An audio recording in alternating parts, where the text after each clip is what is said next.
सभी प्यारे दोस्तों को अनुसर का एक बार नमस्कार। आज हम लोग जो बिहार एस्टेट का एग्ज़ामिनेशन होने जा रहा है, बिहार एस्टेट के एग्ज़ामिनेशन में जो क्वेश्चंस की संभावना है, जो इम्पोर्टेंट क्वेश्चंस हैं बिहार एस्टेट में, इन पर हम आज पूरी चर्चा करेंगे। ये बहुत ही इम्पोर्टेंट क्वेश्चंस हैं, इन पे आने की संभावना भी बहुत है, तो आप लोग बिल्कुल आज हमारी इस पूरी वीडियो में बने रहिएगा। इस संग्राम को आप अंजाम दीजिएगा, हम आपको सिलेक्शन ज़रूर दिलवाएंगे। तो इन क्वेश्चंस पर हमारा विशेष ध्यान है। क्वेश्चन नंबर 1, हमारी स्क्रीन पर जो क्वेश्चंस चलेंगे ये सभी क्वेश्चन बहुत ही इम्पोर्टेंट हैं, और इन क्वेश्चंस को अगर आप करते हैं तो उम्मीद करता हूं कि सिलेक्शन आपका 100% होगा। क्वेश्चन पहला है, विच type of bond can carbon form? Carbon किस कैटेगरी का बॉन्ड बनाता है? तो आपको पता होना चाहिए कार्बन कोवेलेंट बॉन्ड बनाने की टेंडेंसी बहुत रखता है, तो यहाँ पर हम लोग कोवेलेंट बॉन्ड को टिक कर लेंगे। Why carbon can not form the C+4 और -4 आयन? ये क्यों नहीं बना पाता है?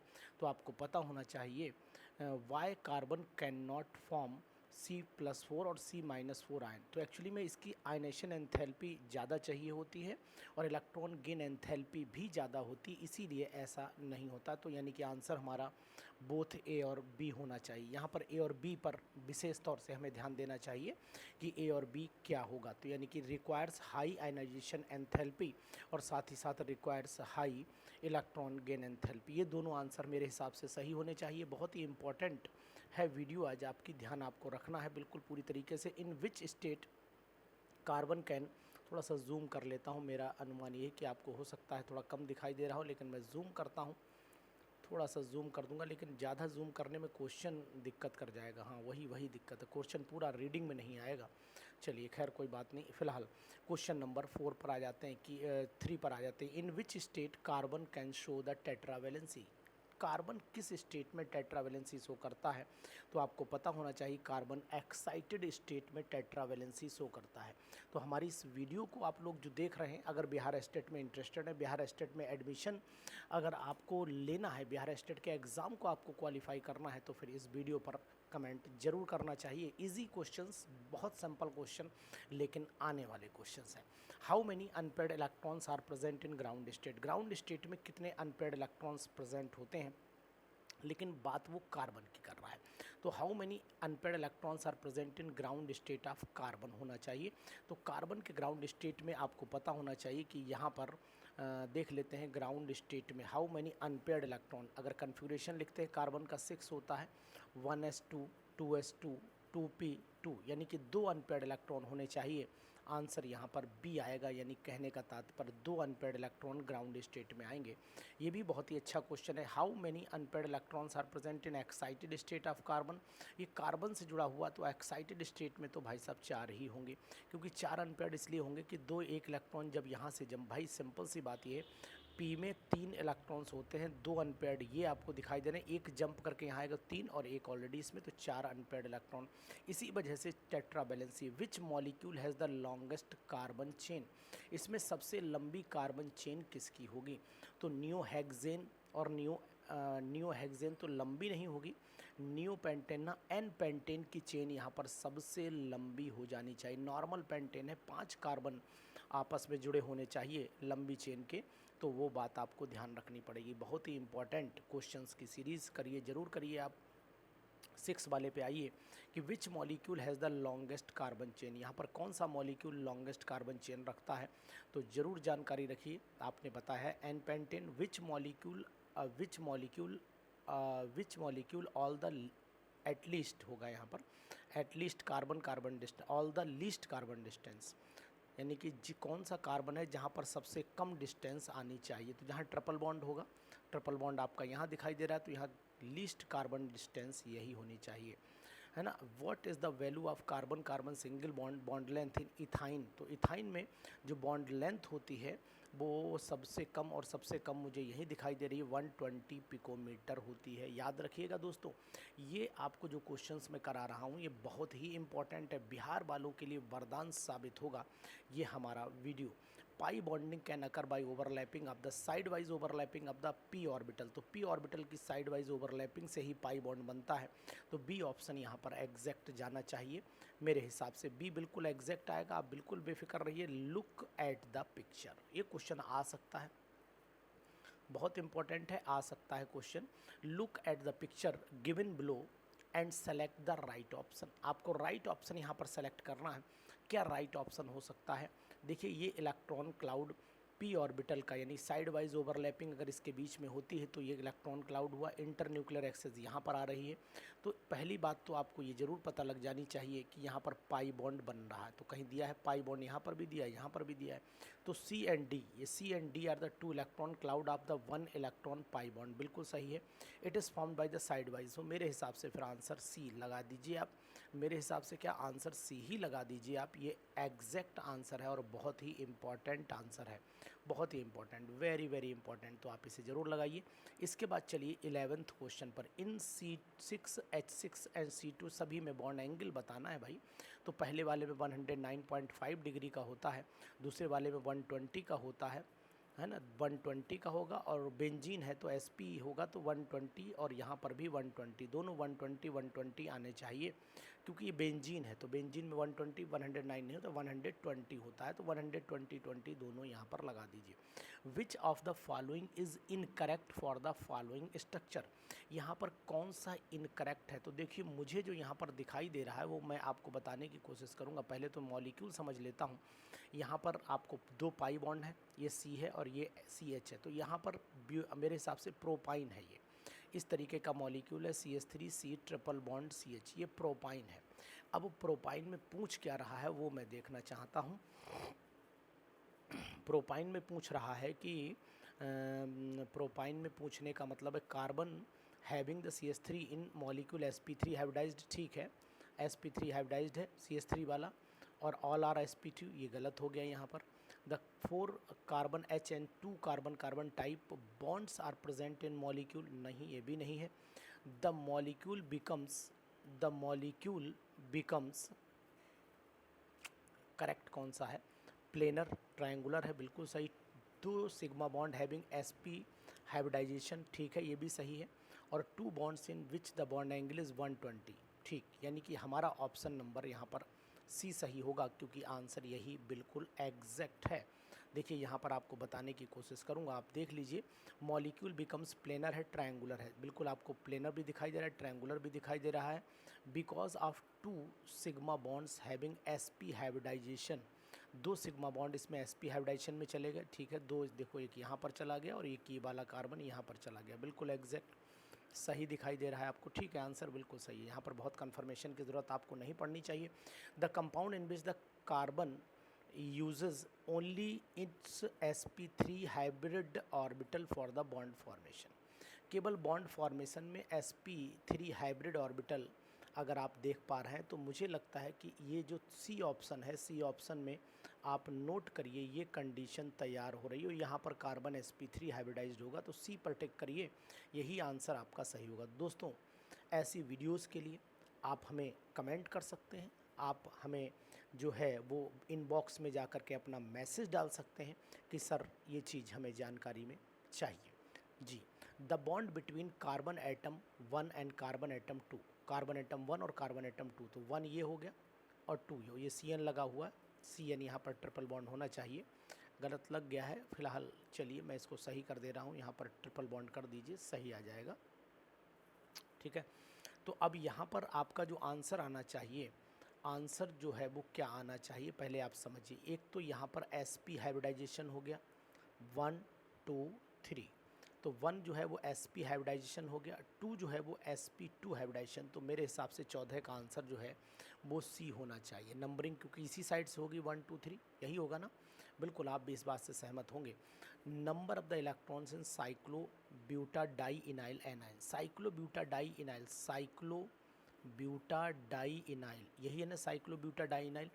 अब साइक्लोब्यूटाडाइइनाइल एनाइन जो आपका है, इसमें आपको ध्यान ये देना पड़ेगा, पूछ रहा है नंबर ऑफ द इलेक्ट्रॉन्स, ऊपर 2 नेगेटिव भी लगे हुए हैं, तो 2 नेगेटिव का मतलब साइक्लोब्यूटाडाइइनाइल, ठीक है।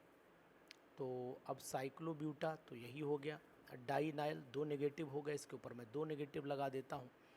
तो पूछ रहा है नंबर ऑफ़ इलेक्ट्रॉन्स, तो नंबर ऑफ़ इलेक्ट्रॉन्स कितने होने चाहिए इन साइक्लोब्यूटा डाइइनाइल, यानी कि डाइइनाइल, तो ये हुआ। तो एनायन, तो यहाँ पर आपके इलेक्ट्रॉन का नंबर मेरे हिसाब से 6 आना चाहिए। देखो 1 2 3 4 5 6 से 6 आना चाहिए, तो यहाँ पर आप लगा लीजिए ये वाला। Homolytic fission of the carbon carbon bond in ethane gives an intermediate in which carbon is, तो यहाँ सिंपल है, कुछ दिमाग नहीं लगाना है। होमोलिटिक फिजन हुआ और इंटरमीडिएट बने, तो होमोलिटिक फिजन में फ्री रेडिकल बनता है और फ्री रेडिकल sp2 हाइब्रिडाइज्ड होता है। तो यहाँ पर मैं sp2 हाइब्रिडाइजेशन का टिक कर देता हूँ आंसर, ठीक है।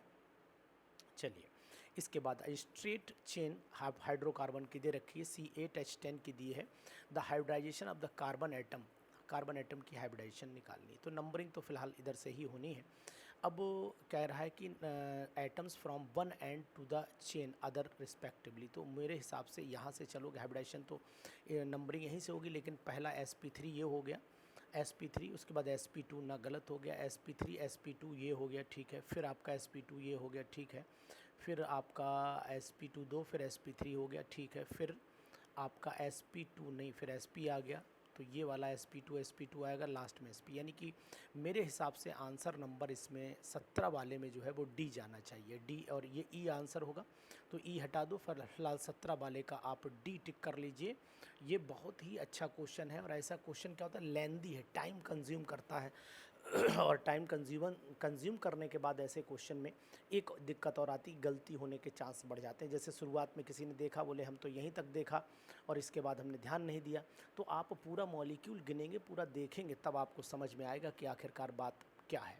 दोनों चीज़ों में बहुत बड़ा इफेक्ट आता है, ध्यान दीजिएगा। 18 पे आइए, the enolic form of the acetone contents, तो अब इनोलिक फॉर्म अगर एसीटोन की आप देखना चाहते तो एसीटोन की इनोलिक फॉर्म हो जाती है CH3, C यहाँ पर OH हो जाता है, यहाँ डबल बॉन्ड CH2 हो जाता है, ये हो गया।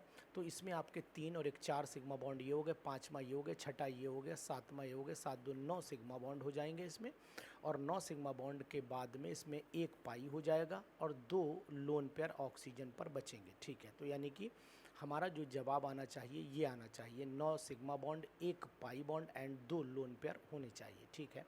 During the addition reaction of ethane which type of the change in hybridisation of the carbon and takes place during the addition of the ethene होना चाहिए, इथीन होना चाहिए, तो इथीन में sp2 से sp हो जाता है, sp3 हो जाता है, यहाँ इथीन कर लीजिए, थोड़ी सी मिसप्रिंटिंग मुझे लग रही, ethene which during the addition reaction of the ethene, ये ऐसे बोले कि एडिशन रिएक्शन ऑफ इथेन का मतलब इथेन बनने की बात करें तब भी सही है।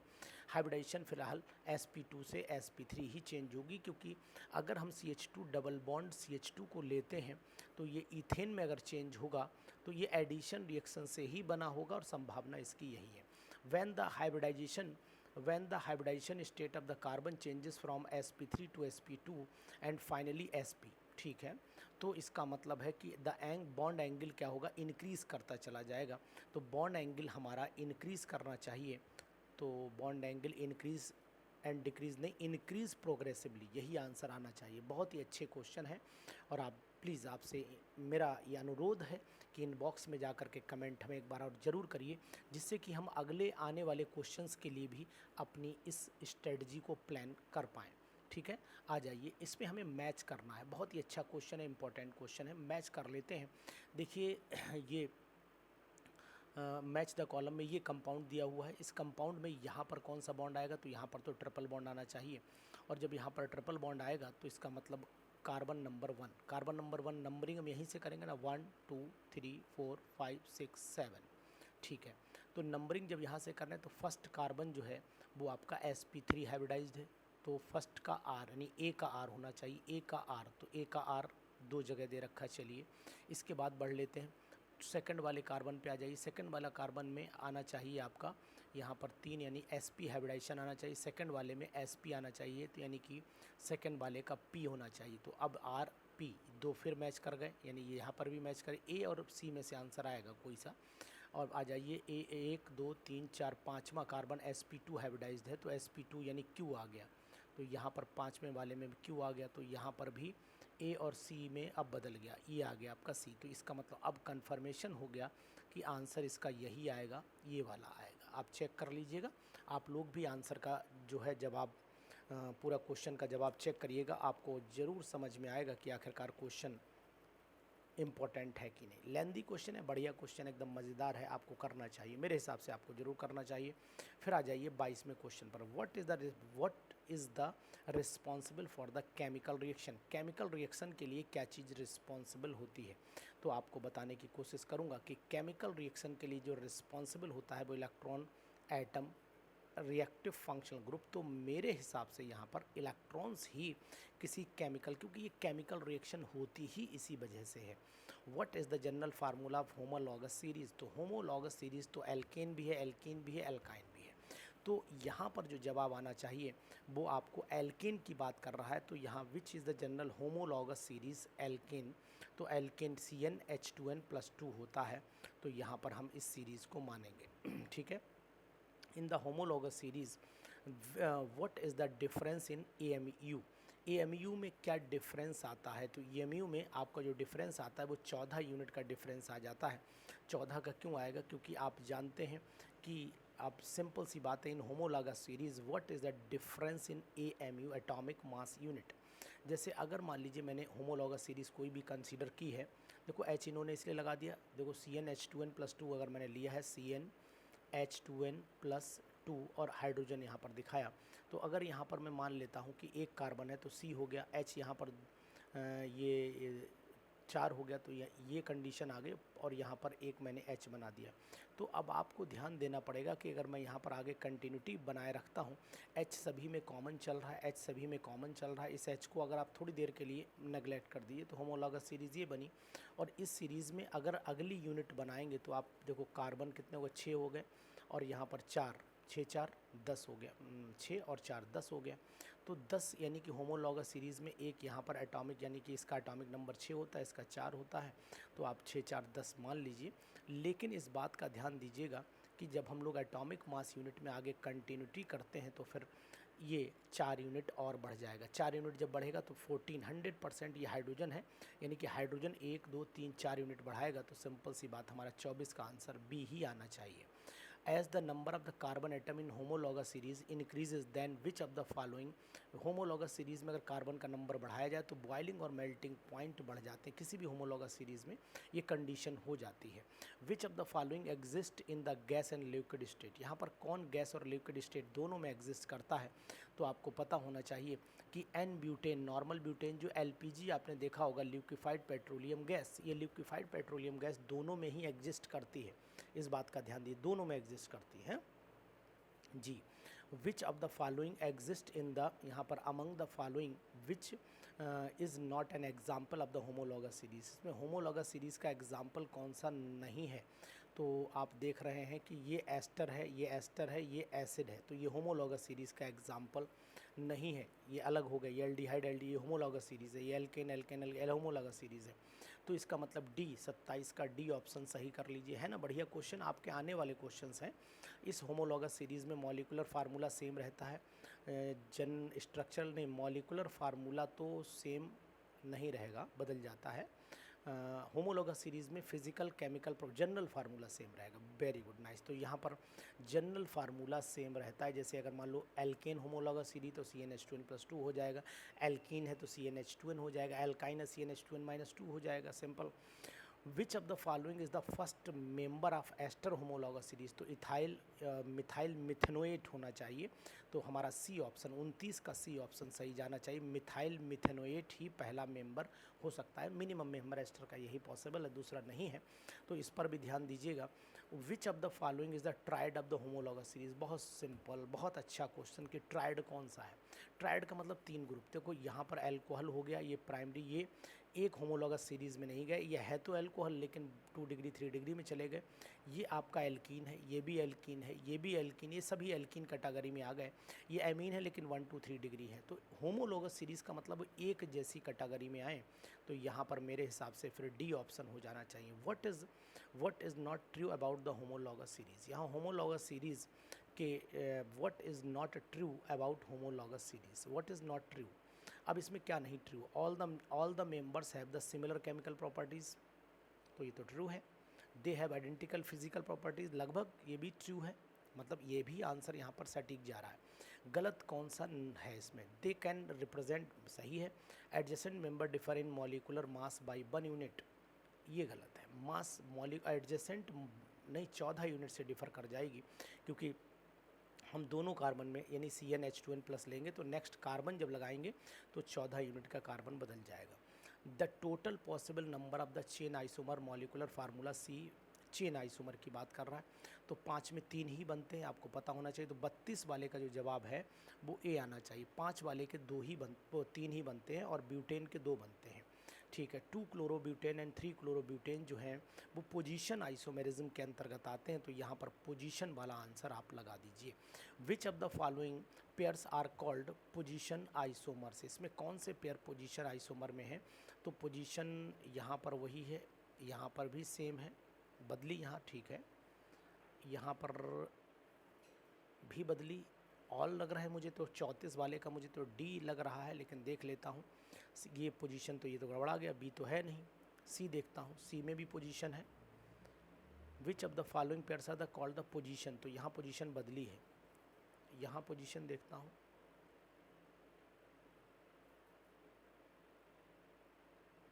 तो ये तो ए और सी दोनों दिखाई दे रहे हैं, दोनों पोजीशन आइसोमर्स ही दिखाई दे रहे हैं, लेकिन यहाँ CH3 हो गया है तो पोजीशन नहीं हुआ, सी ऑप्शन आएगा फिर। ये भी पोजीशन आइसोमेरिज्म है, क्योंकि यहाँ CO की पोजीशन बदल रही, ध्यान दीजिए यहाँ CO की पोजीशन बदल रही है। चेक करने के लिए आप देख सकते हो, यहाँ पर CH3 CH2 CO फिर CH3 CH2 CH3, तो यहाँ पोजीशन बदल रही, ये चीज़ है जी, ठीक यही होगा। Which of the following are the isomers, इसमें कौन आइसोमर है, तो इथेनॉल और इथॉक्सी इथेन ये आइसोमर नहीं है। मिथेनॉल मिथॉक्सी में इथॉक्सी इथेन और इथेनॉल ये आइसोमर नहीं है। Propanoic acid and ethyl acetate, यानी 35 वाले में थोड़ी बुद्धि का इस्तेमाल करिए, ये भी नहीं। एसीटोन और प्रोपेनल्डिहाइड ये एक दूसरे के आइसोमर है। यहाँ कार्बन का नंबर वेरी कर रहा है, यहाँ कार्बन का नंबर वेरी नहीं कर रहा है। एसीटोन में भी 3 कार्बन होते हैं, प्रोपेनल्डिहाइड में भी 3 ही कार्बन होते हैं, ध्यान दीजिए बच्चों, बहुत इंपॉर्टेंट। इसके बाद आ जाइए, ये क्वेश्चन की हमारी सीरीज़ बहुत इंपॉर्टेंट है। How many aliphatic carbonyl compounds are possible having the molecular formula C4, अरे बहुत ही सिंपल, बहुत ही बढ़िया क्वेश्चन है। यहाँ पर how many aliphatic carbonyl compound, तो C5H है, तो 5 कार्बन है, तो इसका मतलब ये तो 100% श्योर हो गया कि 5 तो बन नहीं है। How many aliphatic carbonyl compound बनेंगे, तो आप 5 जगह ओ चेंज कर सकते हो, यानी कि इसमें ऑप्शन आपका मॉलिकुलर फार्मूला फिर यही आना चाहिए। The molecular formula C4H8 represent, तो ये एसिड भी हो सकता है, एस्टर भी हो सकता है, ठीक है। ईथर तो नहीं होगा, ओनली एसिड हो सकता है, और एल्कोहल तो एसिड ही हो सकता है। 37 वाले का जवाब यही होना चाहिए, क्योंकि एस्टर का एग्जाम्पल इसमें है नहीं। The number of the ether ether metamers represented by, तो यहाँ C4 है, तो मेरे हिसाब से इसमें जो आना चाहिए जवाब वो 3 आना चाहिए, क्योंकि 3 कंडीशन है कि C4H10 यानी C2H5 OC2H5, एक तो ये बन सकता है और एक तरफ CH3 एक तरफ C2H5 बन सकता है, तो इसका मतलब ओवरऑल यहाँ पर 3 का रिप्रेजेंटेशन आना चाहिए। The phenomena involving the migration of the proton to give the structural isomers in equilibrium with each other is known as 39 वाले का जवाब फिनोमिना माइग्रेशन ऑफ प्रोटॉन का मतलब इसमें टॉटोमेरिज्म होनी चाहिए, यानी कि बी ऑप्शन होना चाहिए। In keto enol tautomerism of the dicarbonyl compound, तो डाई कार्बोनाइल कंपाउंड में अगर कीटो इनॉल टॉटोमेरिज्म को हम लोग काउंट करते हैं तो फिर जवाब हमारा क्या होना चाहिए देख लेते हैं। In keto enol tautomerism of the dicarbonyl compound the enol form is preferred, resonance होना चाहिए, यानी कि रेजोनेंस स्टेबलाइजेशन की वजह से होना चाहिए, तो आंसर हमारा ये बी होना चाहिए। दोस्तों, हमने आपको ये वीडियो दी, ये इसलिए दी कि आप देखें, समझें और मेहनत करें। मेहनत वैसी होनी चाहिए जहां आपका सिलेक्शन हो। ये क्वेश्चन से इम्पॉर्टेंट है, ये बहुत इम्पॉर्टेंट क्वेश्चन है। ये हमारा प्लेटफॉर्म आपको बहुत बेनिफिट देगा। अगर आप इस पूरे प्लेटफॉर्म पर अपनी तैयारी भरपूर करते हैं तो फिर TGT यूपी के लेवल से भी ये क्वेश्चन बहुत अच्छे हैं, और साथ ही साथ आपको बिहार स्टेट के लेवल पर ये क्वेश्चन बहुत मजबूत दिखाई देंगे। सिलेक्शन आपको लेना है, तो फिर हमारे इस चैनल को सब्सक्राइब कर लीजिए और साथ ही साथ एक बार प्यारा सा कमेंट की उम्मीद आपसे ज़रूर कर